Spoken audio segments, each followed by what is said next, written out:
Hello everyone, let's continue with the Hindu vocab. The first word is ferocious. Ferocious का मतलब होता है कोई चीज़ अगर बहुत ज़्यादा अग्रेसिव हो, यानी कि ना हिंसक हो, तो उसे फेरोशियस कहा जाता है।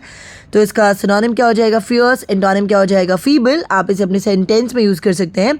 The ferocious panther is chasing a rabbit. The next one is unbridled. देखिए, कोई चीज़ अगर बेलगाम हो, यानी कि कंट्रोल में नहीं होना, तो उसी हम कहते हैं अनब्रिडल्ड। तो इसका सिनोनिम क्या हो जाएगा? अनरिस्ट्रेन्ड। एंटोनिम क्या हो जाएगा? रिस्ट्रेन्ड। आप इसे अपने सेंटेंस में यूज़ कर सकते हैं। Black markets usually run unbridled with no government control or laws that protect buyers. The next one is vexing. देखिए, कोई भी चीज़ अगर आपको इरिटेटिंग लग रही हो ना, तो मतलब वही वेक्सिंग होता है। तो इसका सिनोनिम क्या हो जाएगा? इरिटेटिंग। एंटोनिम क्या हो जाएगा? डिलाइटफुल। आप इसे अपने सेंटेंस में यूज़ कर सकते हैं। I found their attitude extremely vexing. The next one is dilemma. Dilemma का मतलब होता है दुविधा, असमंजस, उसे ही dilemma कहा जाता है। यानी कि a situation in which you have to make a difficult choice between two or more things, उसे हम कहते हैं dilemma। तो इसका synonym क्या हो जाएगा? stalemate। आप इसे अपने sentence में यूज़ कर सकते हैं। I am in a dilemma about this job offer. The next one is roving. Roving का मतलब होता है एक स्थान से दूसरे स्थान तक घूमते रहने वाला, उसे ही रोविंग कहा जाता है।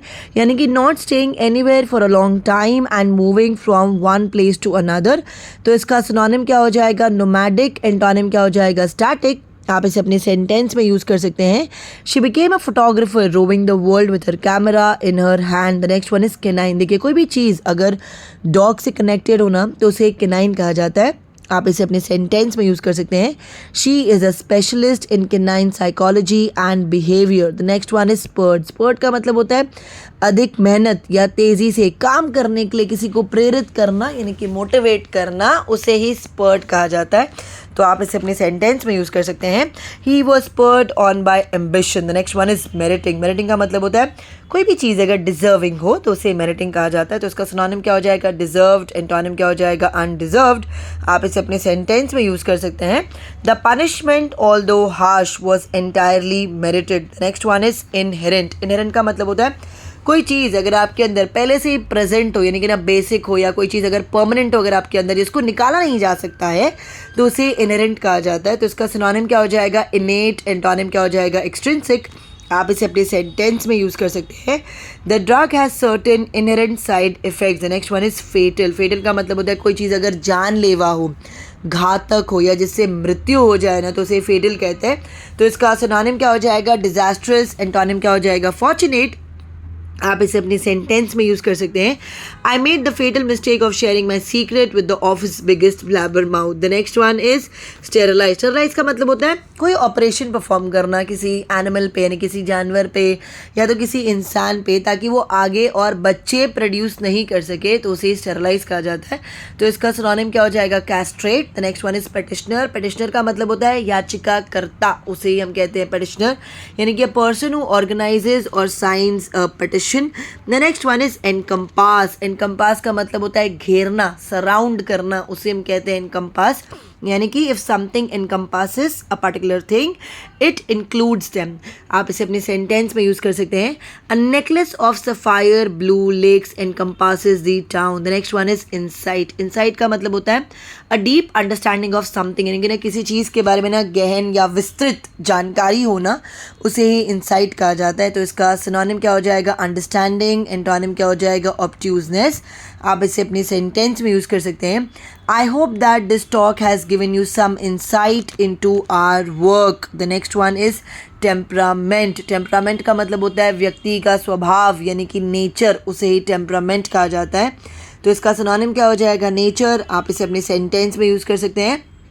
The twins look alike but they differ in temperament. The next one is provoke. provoke का मतलब होता है किसी को भड़काना, उसे provoke कहा जाता है। यानी कि to say or do something that you know will make a person angry or upset।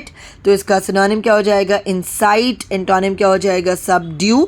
आप इसे अपने सेंटेंस में यूज़ कर सकते हैं। The article was intended to provoke discussion। The next one is stringent. Stringent का मतलब होता है स्ट्रिक्ट, बहुत ज़्यादा कठोर होना, उसे स्ट्रिंजेंट कहा जाता है। तो इसका सिनोनिम क्या हो जाएगा? रिगरस। एंटोनिम क्या हो जाएगा? कंप्लाइंट। आप इसे अपने सेंटेंस में यूज़ कर सकते हैं। Stringent safety regulations were introduced after the accident. The next one is impose. Impose का मतलब होता है किसी पर काम या परेशानी का अतिरिक्त बोझ लादना, उसे इम्पोज कहा जाता है। यानी कि टू आस्क और expect somebody to do something that may cause extra work or trouble। तो इसका सिनोनिम क्या हो जाएगा? लिवाई। एंटोनिम क्या हो जाएगा? लेसन। आप इसे अपने सेंटेंस में यूज़ कर सकते हैं। The state now imposes a fine for text messaging while driving. The next one is premise. Premise का मतलब होता है to base something like an argument etcetera on an idea और थियोरी, उसे कहते हैं प्रीमाइज्ड। तो इसका सिनोनिम क्या हो जाएगा? अज्यूम्ड। एंटोनिम क्या हो जाएगा? डिस्प्यूटेड। आप इसे अपने सेंटेंस में यूज़ कर सकते हैं।